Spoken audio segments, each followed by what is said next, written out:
we are joined now by Dustin Jenkins, historian and professor at Stanford University, on his book, The Bonds of Inequality, Debt and the Making of the American City. Dustin, thanks so much for being here today. Thanks for having me. It's good to be here with you. Of course. So your book really zeroes in on the mid 20th century cities in America and just how the construction of those cities essentially codified the inequality there. And your title says it plainly, The Bonds of Inequality, which I thought was, well done, because your focus is very much on municipal financing and how that structure kind of shaped our cities today. How did you come to this topic? Yeah, there are a few kind of milestones. The first is the 2008 financial crisis. I think for so many of us interested in the kind of progressive politics, for me at least, was thinking about finance, financial processes, financial institutions. And so 2008 is this kind of fallout. Of course, it dovetails eventually with the movement for Black Lives. So basically trying to think about the brick and mortar of inequality. And so from that point on, right within that context, the Detroit bankruptcy of 2013 was huge for me, because here we start to think about a predominantly Black city at that point in time, thinking about bankruptcy and who's going to take a haircut, who's going to be paid in full on their various obligations, and what is the obligation of a city like Detroit to its long-term residents. And all of that stuff was wrapped up in municipal bond finance. I mean, since there's been a great deal of reporting and work done on, for instance, regressive fees and fines. So, there's a bunch of us really interested in municipal finance, which oftentimes seems a kind of humdrum, mundane, boring area of study, but it's where so many ethical, political, and fiscal decisions are made, which materially affect the quality of water in that flow through our pipes, whether we have potholes in our streets, and all of that stuff is wrapped up with the ability of cities to issue a bond and the terms that come with it. You mentioned Detroit there, and as soon as I think of that crisis, I think of the concept of the emergency manager and how racialized that phrase is, and what it means for who needs to have an outside manager to determine the state of their city. Why is that imposed on certain people and not on others? And I mean, and then you talk about clean water in your pipes. You could just look in the Michigan area and find all of the racial infrastructure as contributing to that. That's right. I mean, the emergency manager control board story is something I don't touch upon in the book, but it's absolutely relevant whether you think about New York City, or you could think about control board era in Washington, D.C., right? And you start to think about a Black mayor, Marion Barry, for instance, who goes through, of course, his own issues around substance abuse. But when we start to think about the early 90s, the kind of Republican Party is able to capture Congress and basically imposing, undermining home rule, which had been approved by voters in the 70s in D.C. But there is an expression of some would use the language of a kind of colonial structure, right? Undermining the democratic decision making of folks within DC through this outside force. In this case, is Congress. But in Detroit, it's the appointment of an emergency manager. And really, it's all about the problem of democracy, right? The extent to which people have self-determination to decide on a bond issue, on a slate of elected officials, and when democracy exceeds itself, right? When people vote on in certain ways that's deemed unacceptable, whether it be in the case of a Republican Congress or members of the financial sector who see more or less these decisions as running afoul of creditworthiness or the right kinds of decisions. There is a set of mechanisms, whether it be in the form of the control board or otherwise, to undermine the vote, to undermine the decisions of an electorate. But you don't need a control board structure for this kind of undermining of democracy to take place. I mean, this is one of the things I talk about in the book. We talk about municipal finance as historically a technocratic sphere with people who have been appointed. And it's largely seen as, when we start to think about the modernization of municipal finance in the 1930s, there's a conviction that we need to insulate matters of revenues and expenditures and debt from popular input. Some of that is well taken. It's a legacy of boss, kind of boss rule, boss tweed, and the kind of patronage system that was so embedded in municipal finance. But modernization in this context in the late 1930s means technocratic governance. And so you're going to see people with the expertise, the know-how, who are going to be appointed to local screening committees, for instance, to decide what bonds even get placed before voters. And that's in the 1940s, right? So before that is to say the control board structure, which we see really proliferate post 1975 in the context of the fiscal crisis in New York. There are already ways to kind of insulate city finance from what's seen as the problem of too much democratic popular input. Yeah, and I want to get into more of the nitty gritty in your book in a second, but just what's so central to these debates as well is who is worthy of debt and who is not worthy of debt, and debt as a kind of disciplinary tool on certain populations that are running afoul of what these technocrats, I guess, like want, or what is fiscally responsible, but that brunt is felt by communities of color almost always, more often than not. And it's also central even now when we're talking about student debt, right, as like a disciplinary tool for certain people. But these themes are transcend centuries, right? And is central to what you discuss. That's right. I mean, this idea of worthiness is, it speaks to the kind of ethical dimensions of indebtedness. You mentioned it with student debt. And arguably, I mean, there's a set of ethical considerations, certainly political considerations across a variety of debt: student debt, housing indebtedness, municipal debt. And so that's one of the things I talk about in the book in the context of, post-World War II American cities, and of course the kind of the existential crisis really for American cities, which is suburbanization, right? Especially of a white middle class that's receiving all kinds of subsidies, being pulled to the suburbs, and cities, for instance, in San Francisco, which really is the focal point of the book, have to figure out, okay, given the fact that we're sort of landlocked, not a lot of land mass, how do we find ways to either keep folks from leaving to go to the suburbs, or how do we create the amenities that's going to be something of a kind of consumer playground for suburbanites when they come back to go to, say, a baseball game or come into the city to work. And so what you see is, the worthiness piece is which kinds of projects should be elevated, which kinds of infrastructure projects should be elevated in pursuit of that kind of approach to economic growth, and again, avoiding the horrors of urban decline, and which kinds of neighborhoods should receive infrastructural investment, which neighborhoods, for instance, in Southeast San Francisco, and this the Hunters Point neighborhood is not alone in this respect.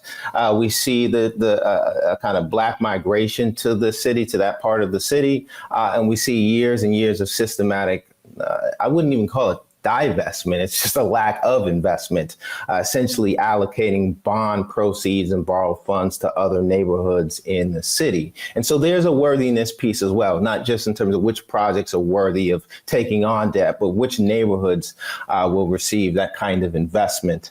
And so that's something I talk about in the book in terms of worthiness, which really, again, thinks about pushes us to think about not just the fiscal, who services debt, what means, right? Whether it be property taxes or sales taxes or some other revenue source, but who ultimately benefits, and who's going to actually see the infrastructural improvements in their lives. And we see that as a further generator of inequality. And so that's the title, The Bonds of Inequality, thinking about the ways in which municipal bonds can exacerbate racial, wealth, spatial inequities in ways that have been previously underappreciated.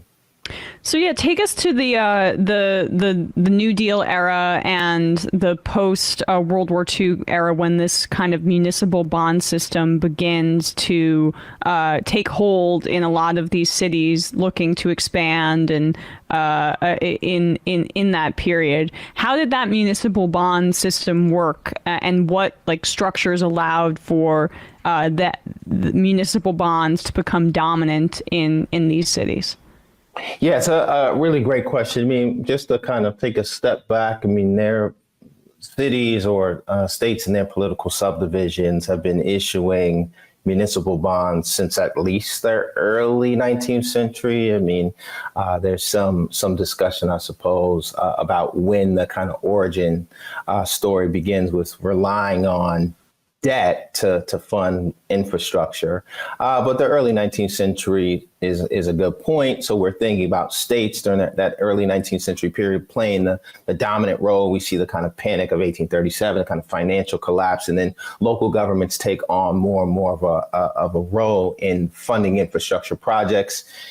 Basically, in the late 19th century, it's largely in terms of privatized development. So this kind of upsets the notion of like when privatization begins. Great work from historian Robin Einhorn focuses in on Chicago, to basically thinking about cities like Chicago issuing debts, but for, more or less the elites of the city. The early 20th century, we see that what's described and known as progressivism. So the sense that actually cities need to borrow on behalf of the public to combat the ills of urbanization and industrialization. Very important to note that from the beginning, or at least from that point, that progressivism or progressive debt finance takes the form of separate but equal. Right. So we're talking about segregation that's built into that early 20th century story of the bond market. So this is why in the book I use the word rekindles. Right. So thinking about the New Deal in the context of the Great Depression, kind of fallout of various of defaults across various types of debts, the property tax delinquency in cities, basically cities, struggling as in the residents in cities struggling. And so it's in this cauldron of trying to figure out, well, how do we get people back to work through infrastructure projects? And so the New Deal becomes this moment, specifically the Banking Act of 1933, which is, really important for me, as rekindling this older reliance on debt finance when it arguably didn't have to be that way. I mean, you could think about the socialist Upton Sinclair. He's thinking about in poverty in California, he has this sense of this vision of how he ends poverty in California if he were to be governor.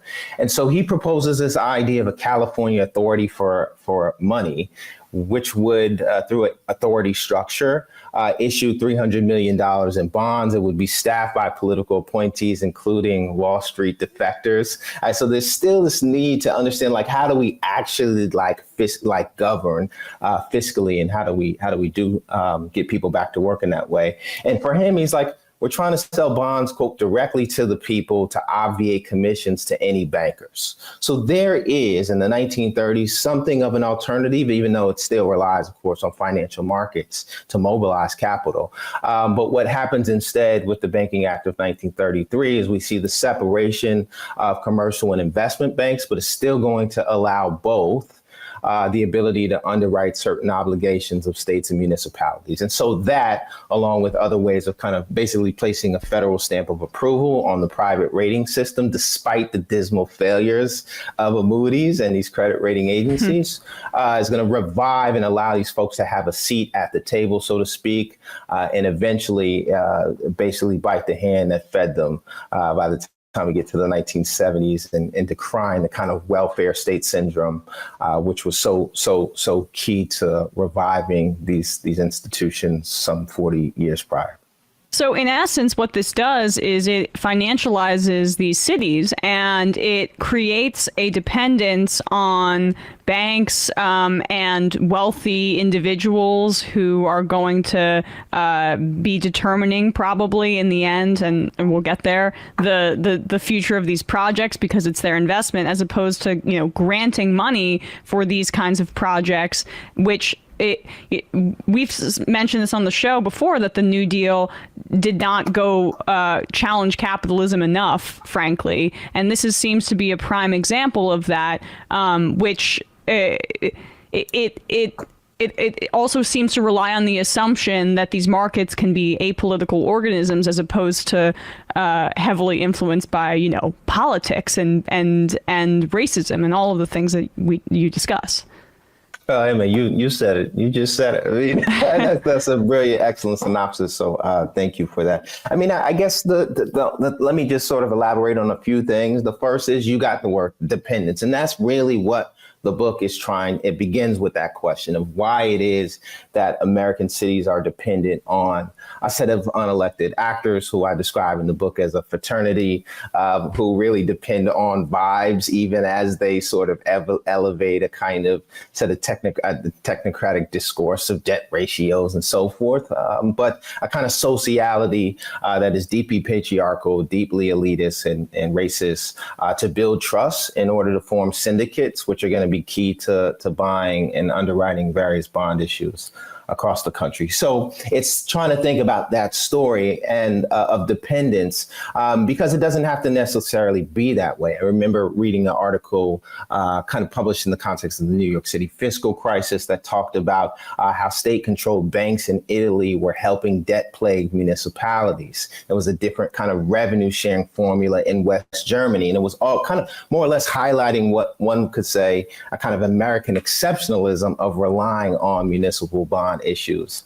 And so it's trying to see dependence on the private sector or the bond market in particular as not natural, not inevitable, and trying to unearth and historicize that story in order to think about alternatives to dependence. You mentioned grants as direct grants without, the kind of strings attached that might come with borrowing and lending through the bond market. I mean, I think it's important to note for just folks tuning in that like federal financial power in the form of grants is not necessarily a panacea either or a silver bullet for inequity. I mean, especially when you think about the structures of American federalism, we could think about the channels through which federal funds would flow potentially, and the kind of racist elites and various elites who might then direct federal funds into subsidizing certain folks who have political power and clout. And so it's important to know that even as federal financial power in the form of grants might obviate some of those other inequities produced through the bond market, it's not an end all be all. It's not a silver bullet. But it is worth thinking about other ways of mobilizing capital, especially for infrastructure, because it's very different from, I think, a real estate market, right? I mean, you could think about leveraging funds from a community. Some folks have tried to more or less decommodify or pull definancialize pension funds to then purchase land and then build housing, for instance. But how does one mobilize enough capital to not just build a sewage system, for instance, but to also maintain it over. So it's a different kind of temporality. And so the advantage of financial markets is the ability to mobilize capital very quickly and without the kind of bottlenecks that come within our American federalists. And bottlenecks is a euphemism, but that come with our federalist structure. So anyway, that's just, but you nicely put it, right? I mean, in terms of financialization of our cities, the kind of dependence on a set of actors, and questioning why that came to be, and is this the only way? So those actors, then let's talk about how they begin to wield their influence, right? You mentioned how Glass-Steagall essentially allowed for these banks, these commercial banks, to underwrite municipal bonds, and then this kind of and the banks were obviously hurting during and after the Depression. So this creates a new opportunity for them to make some money here. And we move into the 40s, and these like tax exempt investments start to gain some steam here. How does this begin to explode? Yeah, so let me put some flesh on the bones there, right? So we can think about In 1946, for instance, the municipal bond market had seen 3,300 new issues of long-term debt. That's totaling about $1 billion. By 1965, state and local governments nearly doubled the number of new issues, raising some $11 billion. So it is this post-World War II, and it's kind of like it's the lure following World War II of low interest rates. So the cost to borrow in the spring of 1946 for highly rated, which we can talk about for sure, highly rated cities is going to be about 1%. And so you have all of these borrowers or local governments trying to respond to a number of pressures. One being infrastructural deterioration due to the wartime migrations to cities. Improving infrastructure built some 30, 40 years prior. So it's all of these pressures and kind of responding to a low interest rate environment to try to improve the infrastructure of American cities. That explains that explosion. And as you said, there's somewhat of a compact here, right, where you have cities that are going to borrow from wealthy individuals and select institutional investors. And in return for lending funds to local governments, they're going to get tax exempt interest income. And so that's a point that is really important in the book. So we're thinking about kind of mid 20th century versions of today's offshore tax havens, where it's not illegal. It's not really even a loophole. It's a cornerstone of a massive market that promises tax exempt interest income. And you have people like FDR in the late 30s, early 40s, who says that basically tax exemption cannot exist alongside a progressive income tax system. It's totally at odds. And so there's that compact that comes with it's kind of the political story, I suppose, of that economic story of change over time between 46 and 1965. So then we start to think a little bit about power and influence, and I'll just pull out two examples. The first is what I mentioned. It's the bond screening committees in San Francisco, and again within this kind of technocratic milieu, reliance on those with the know-how, and particularly those who are well connected, right? We see folks who, for instance, a gentleman who's key in the book by the name of Alan K. Brown, he's a banker with Bank of America, who also was appointed to this bond screening committee. And the bond screening committee doesn't have sort of veto power, at least in the legislative statutory sense, but wields influence in terms of shaping the dollar amount of a bond issue, elevating an infrastructure project for, say, that's best for economic growth over and above, say, infrastructural investments for, say, welfare supporting welfare expenditures. And so the influence there, it's not like a one-to-one power relation per se, but the reliance on folks who are market makers to then shape issues long before voters ever see it is one way in which influences these actors and folks within the financial sector in particular exercise influence. And really, we're thinking about the elevation of members of a financial elite over above the everyday citizenry who ultimately has to service the debt. And that's the argument in the 1970s, the kind of progressive left San Francisco Bay Guardian looks at the bond screening committee and says, but these guys don't even live in San Francisco. They live in like Walnut Creek, and so they're appointed to this committee and then shaping which kinds of projects the city ultimately takes on. And so questioning that kind of power form of influence.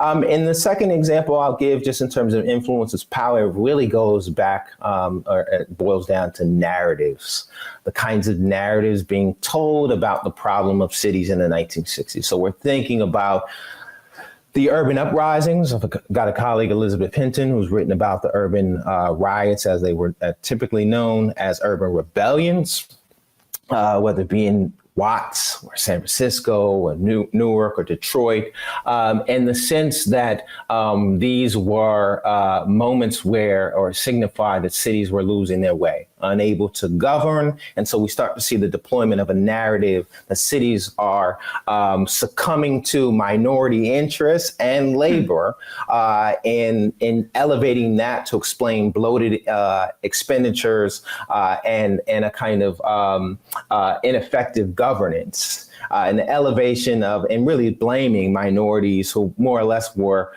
protesting the systematic divestment of their communities and making demands on the state, that gets read as a problem.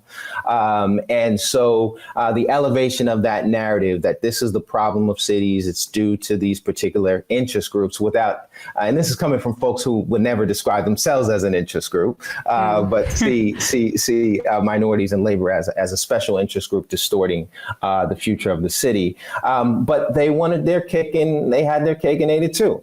So they would see the city as losing its way, but they speculated, and this is what I describe in the book, in riot futures. So in the spring of 66, 67, or in the context of these urban uprisings before the long, hot summers, which was supposedly when, and often was when stuff would hit the fan, you had folks saying, well, you could still invest and collect tax-exempt interest income in an escalating borrowing context, but not tie up your capital in long-term debt. Instead, purchase short-term notes.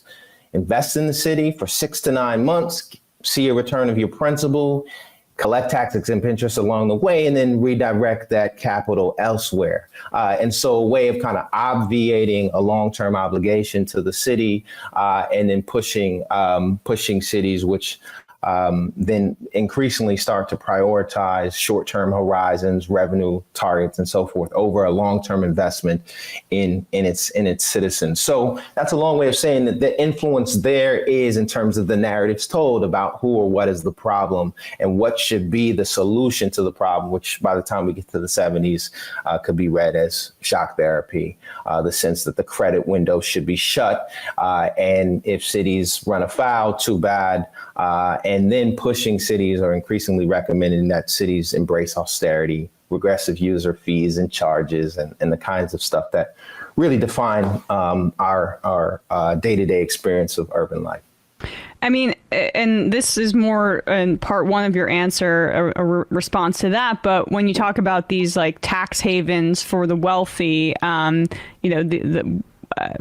this becoming some of their pet projects, you see how durable this concept is in like the notion of opportunity zones, which was a Trump era, I believe, policy, or at least they exploded under him, which basically is a very similar version of this in the sense that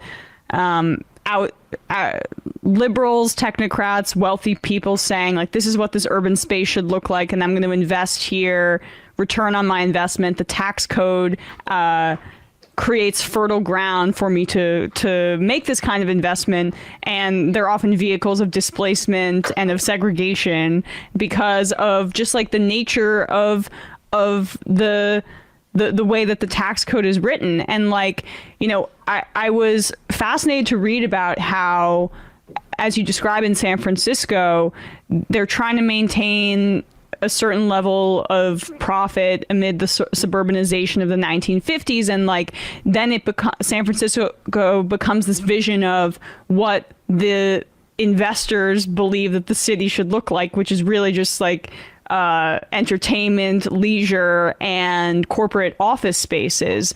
Talk about that transformation, how quick that was, and how that affected San Francisco.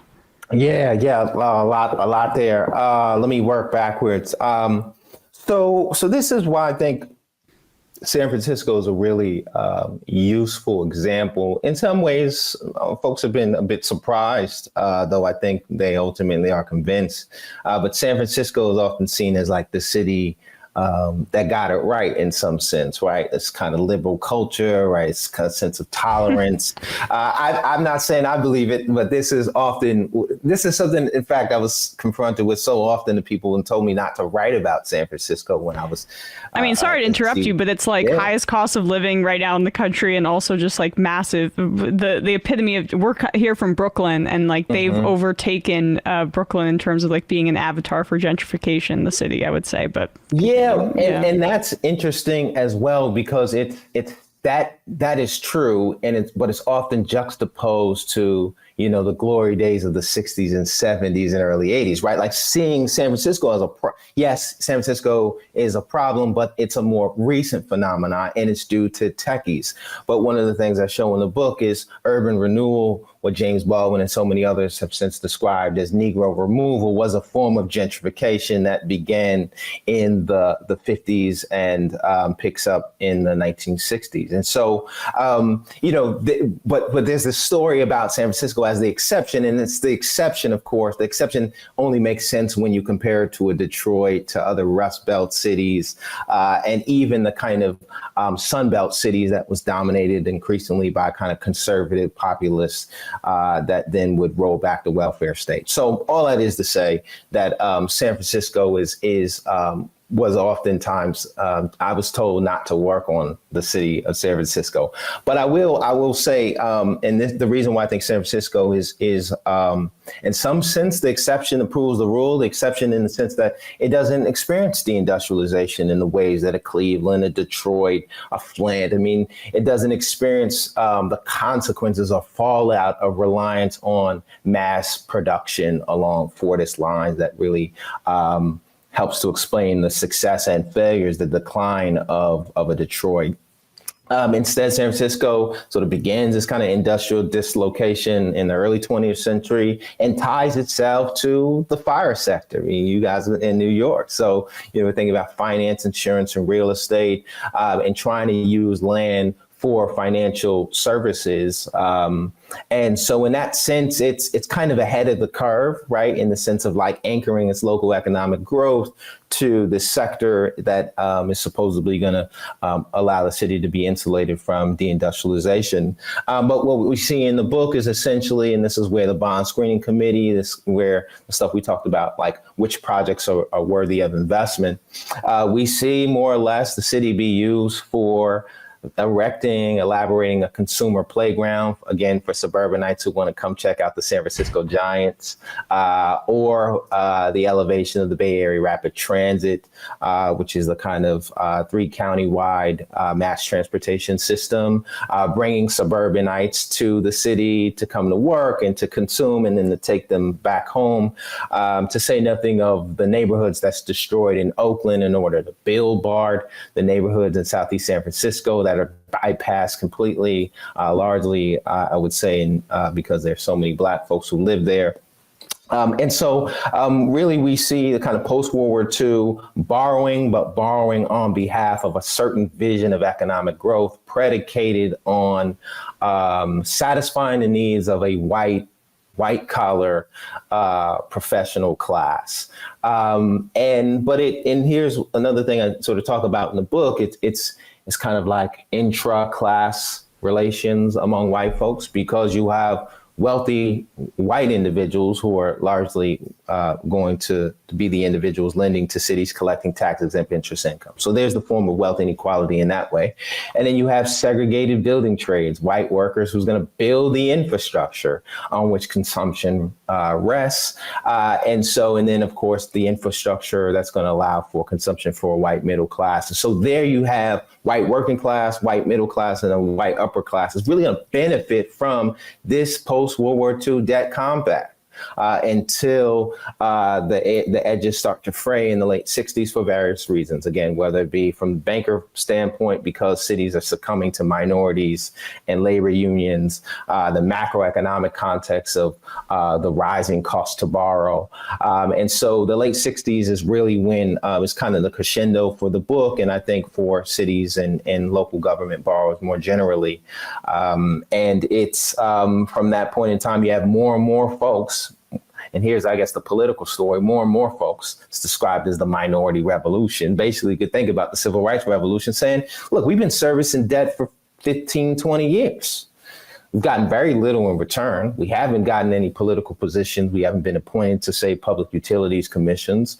We've seen our neighborhoods destroyed through the issuance of various debts. And enough is enough. And the exercise of political power, for instance, at the ballot box by saying, we're not going to vote for these issues. In fact, we're going to say, vote no on these city spending priorities. And so there's a sense of a 20-year the downstream effects of a 20-year debt compact where folks have greater awareness and reject what the city is selling, so to speak.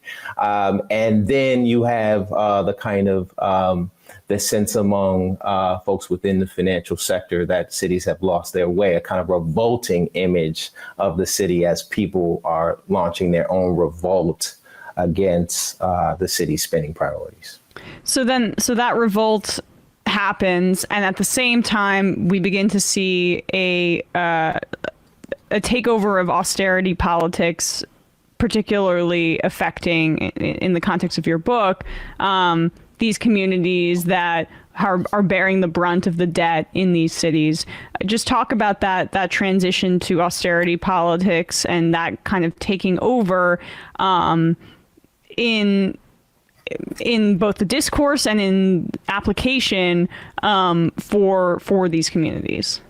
Yeah, austerity politics is a great way to describe it. I mean, so here's where the book is at once a national story, but there are going to be some regional particularities. So we have a rising cost to borrow, rising inflationary context in the 1970s that's going to collide with arguably be the part, the kind of economic base, if you will, of the Prop 13 and the tax revolt in the late 70s. So there's a sense that after 78, that the property tax, which is kind of seen as the sort of primary means by which debt is serviced, and really is the sort of anchor of general obligation bonds, which relies on largely on property taxes. That basically that reliance is finished. I mean, one banker calls the general obligation bond debt as a dodo bird.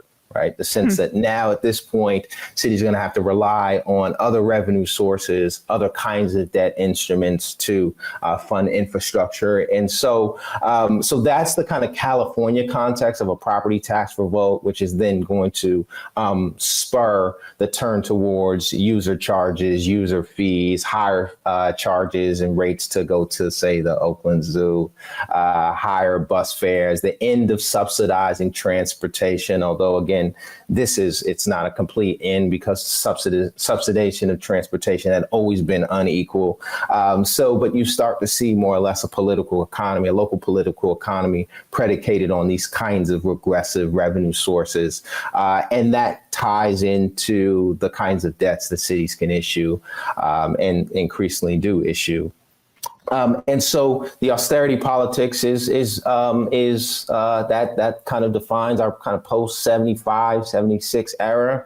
We can start to think as well about austerity, not just in terms of cuts, not just in terms of aggressive revenue generation, but also in terms of reliance on, say, contracting out, really privatization.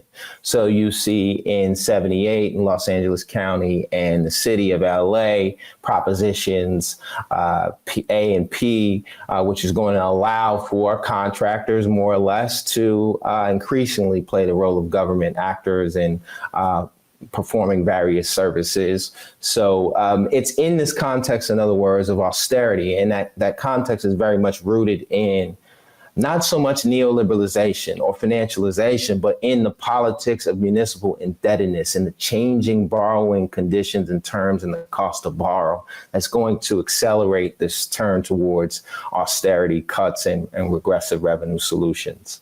And more broadly, the kind of emaciation of a public sector. And I have to let you go shortly, but I appreciated so much about all of the context that you bring to this topic is that I feel like redlining, that's only a part of the way that we understand how infrastructure is segregating.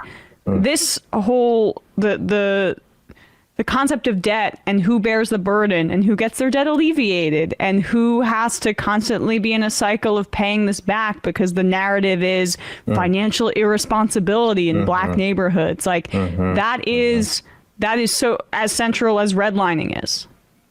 Yeah, I think that's right. Housing, and I have had conversations with folks. The redlining stuff is so important. People doing such excellent work on redlining. One of the things I try to talk about in the book to kind of build on that excellent work is the monetization of redlining. There's a sense, redline areas, there's a sense that neighborhoods that had been redlined essentially worked as kind of repellents of capital, so that instead of institutional capital, you have through mortgage finance, you have petty loan sharks and other forms of extraction, because redline so thoroughly repelled capital in institutional investment. But one of the things I show in the book is how public housing projects were often located in redline areas, and public housing was the projects, especially built after 1949, was funded and financed through the bond market.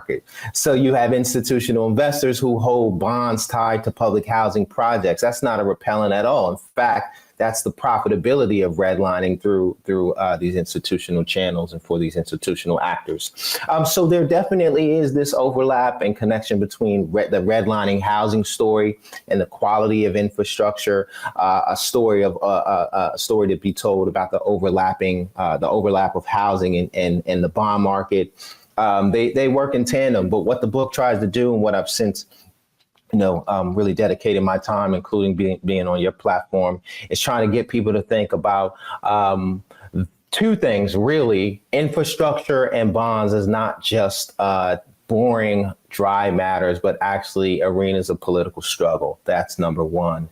And yet trying to ask the question of, if the bond market is such a powerful generator of inequality, and I argue that it is it not also still the best way, at least the most expedient, efficient way of raising capital in the context of ecological destruction and climate breakdown?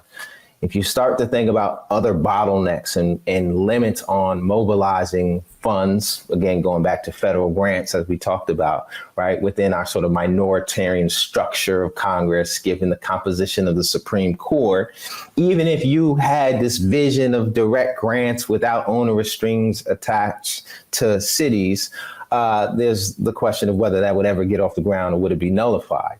And so given, all of the inequalities that come with the bond market, is it possible to use debt along more progressive lines and to leverage the bond market to supply vital infrastructure to communities who don't just need infrastructure today, but needed it a long time ago? I'm thinking about Puerto Rico. I'm thinking about Jackson, Mississippi. And so these are the two questions I want folks to walk away with when they think about infrastructure and debt finance, and also to ponder some of the dilemmas before us as we try to do something about inequality, even if it might deepen other inequitable structures and relations. Yeah, I mean, that's, I think, like a central struggle sometimes, being on the left and talking about like ideal systems that would be better, while also exploiting the systems that we currently use for short-term gains. It's like, when sometimes we'll have viewers write in saying, I don't want to vote for the Democrats ever again because of this. But we kind of also have to, because that's the system that's in front of us, and we have to use that for for short-term gains. But with that said, I really appreciate your time today. Dustin Jenkins, historian and professor at Stanford University. The book is The Bonds of Inequality, Debt and the Making of the American City. Destin, thanks so much for your time today. Really appreciate it. Thank you.